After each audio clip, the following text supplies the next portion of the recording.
Welcome back to my dinner party. Happy October. Now this dinner party menu is not a Halloween theme. This is more of a celebrate that it's fall. We got the cool, crisp air. We have all these seasonal ingredients coming into play, and I want to celebrate pumpkin and apples and just all the cozy things. For this menu, instead of doing an appetizer recipe, I'm actually gonna leave that up to you. I recommend going with a cheese board so people can graze and sip their wine, and I'll put some suggestions in the comments. So for the things we're cooking today, for our side, we're making a pumpkin risotto with stracciatella, crispy sage, and crispy shiitakes. I love that one.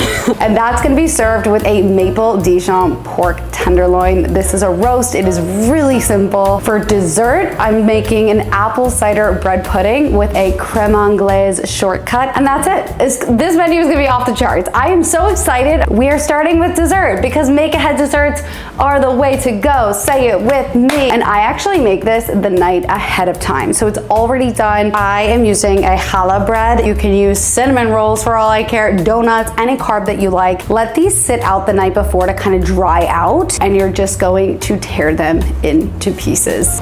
And that's it. If you have kids, this is a great activity for them so they can destroy something. I feel like toddlers would love this. I love Honeycrisp apples. They are so sweet and delicious. So that's what I'm using, and I am just peeling the apple. And the way that I avoid using a corer is I actually cut all around the seeds. You see how I'm kind of going around that?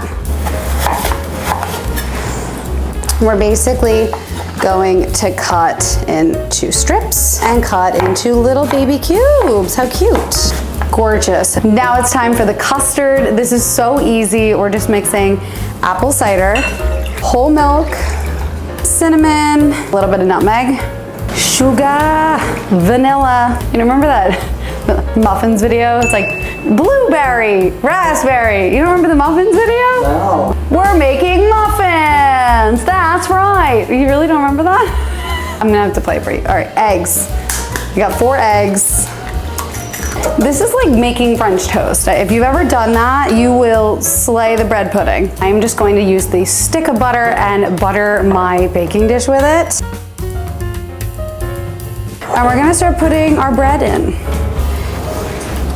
In an ideal world, I'm gonna fill this all the way up to the brim. Add some more.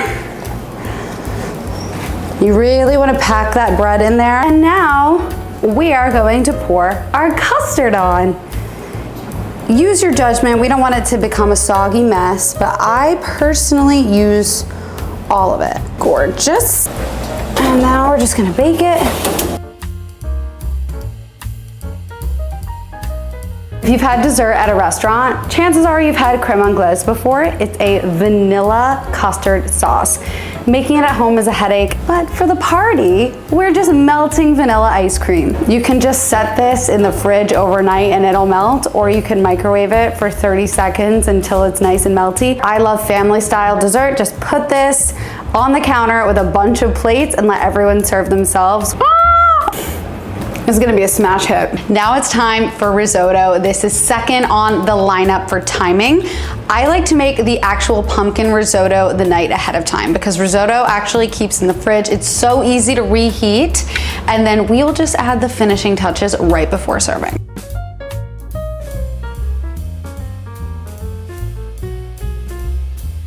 One medium yellow onion, and we're gonna dice it. That looks like a boob. Chop it in half and peel your onion. I do like to take that first layer off because it's kind of filmy and doesn't have that crunch, but you could also leave that on. I'm making some horizontal cuts. Now, the smaller the dice, the more horizontal cuts you want. Now you see, I've got these layers, and I'm gonna make vertical cuts.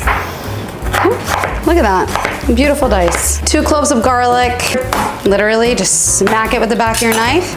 That's going to ease this casing open. Let's just cut those off. I'm gonna make a paste just to use the back of your knife to squish the garlic. Bingo bango. These are shiitake mushrooms, and I like to buy them whole, and I just take the stems off. I'm just gonna thinly slice.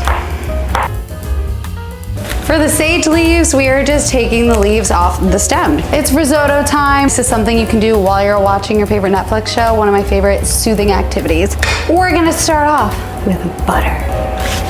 Oh my God, I almost missed. All right, the onions go in first. A little bit of salt. And we're just gonna cook these until they're softened, about 3 to 4 minutes. Our garlic. Our next step is super essential. We are toasting our arborio rice. Now this will probably take, I like to give it like 2 to 3 minutes. I like to make sure we've got constant motion when we are toasting the rice. And now we're gonna deglaze with some dry white wine. Mix this up until it is all absorbed by the rice, and then we're gonna begin our risotto process. To make risotto, the traditional method is to ladle in stock, stir it till it's absorbed, and keep going. I'm using chicken stock because I'm not a vegetarian, but if you are serving actual vegetarians, use vegetable stock. And we're gonna go ladle. You'll see it's kind of thickening up, and that's actually because of the natural starches from the rice. I'm gonna give it a taste. Make sure my rice has a nice bite to it, but it's not hard. The bite will feel like it slightly sticks to your tooth, but it's starchy, it's got chew to it. Now it's pumpkin time. We're just literally going to fold it into our perfectly cooked risotto. In the recipe, I pre-measured the parm, but I personally like to do all of it to taste.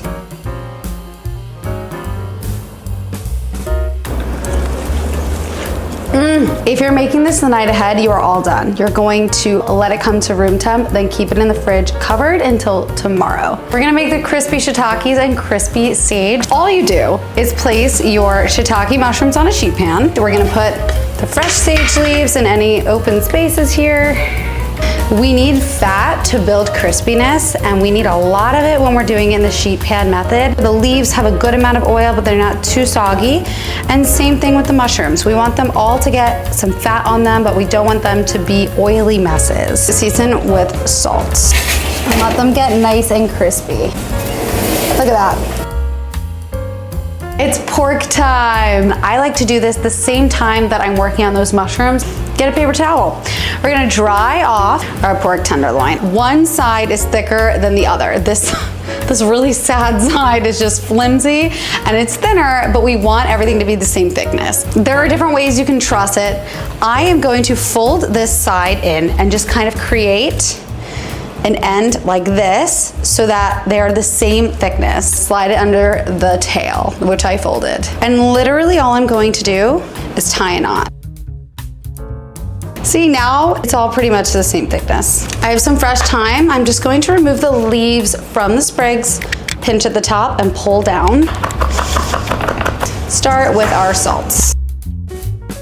Add my thyme on there. Fresh cracked black pepper. One other thing you can do in advance is make your glaze. First thing we're gonna do is chop our garlic.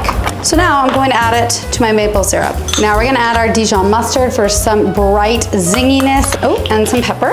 Just whisking together until it's nice and combined. Now I'm gonna keep both of these in the fridge until my guests come over and it's time to make our main course. In hypothetical dinner party land, my guests are grazing on their snacks, they're enjoying their drinks, and this is where I'm going to take a minute and come to the kitchen, but don't worry, you won't spend too much time here. Now the first thing we're gonna do is work on our pork. Just give it one more pat dry on all sides. High smoke point oil, I love avocado oil.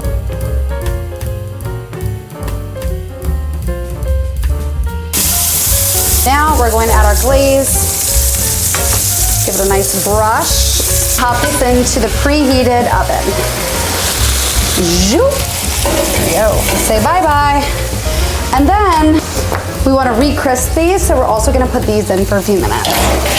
I kept my risotto in this bowl, and now I'm just going to put it in this pan. We're going to reheat it and then finish it off. So you'll see, because we're heating it up again, it's pretty sticky. We're going to revamp it with some chicken stock. And this is just gonna give it that nice saucy consistency, or to your preference, it can still stay sticky, whatever you prefer. Beautiful. The final ingredient is cold butter, and it's going to fold in and make this so silky. We're gonna stir this until it's melted, and this is ready to go. Look at that. We're gonna add some fresh cracked black pepper, freshly grated nutmeg. Perfect. Risotto is done. My pork timer is going off. Okay, there we go. We want it to be at 145 or 140 and it carries over to 145. Right now it's at 142, so I'm gonna let it sit.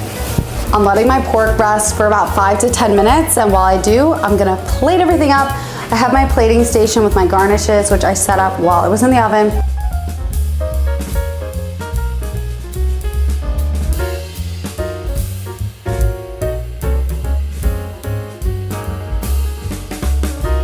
First thing we're gonna do is cut that twine. So we're gonna cut like this. Pork tenderloin is one of the juiciest cuts of meat. I love it for fall, and it is so cheap. How gorgeous.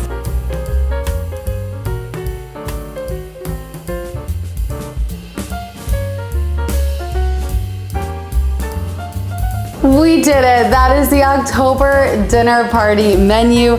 I hope this was helpful in terms of figuring out timing so you can prep as much as possible ahead of time. I know you do need to spend some time in the kitchen for everything to be executed correctly, but what I love is that that time is all consolidated. Please let me know if you make it. Tag me on Instagram, Dining with Skylar, and I would be so grateful if you could like, comment, and subscribe on my channel. I'm gonna eat this now because, whoa! Ooh, should we take a bite?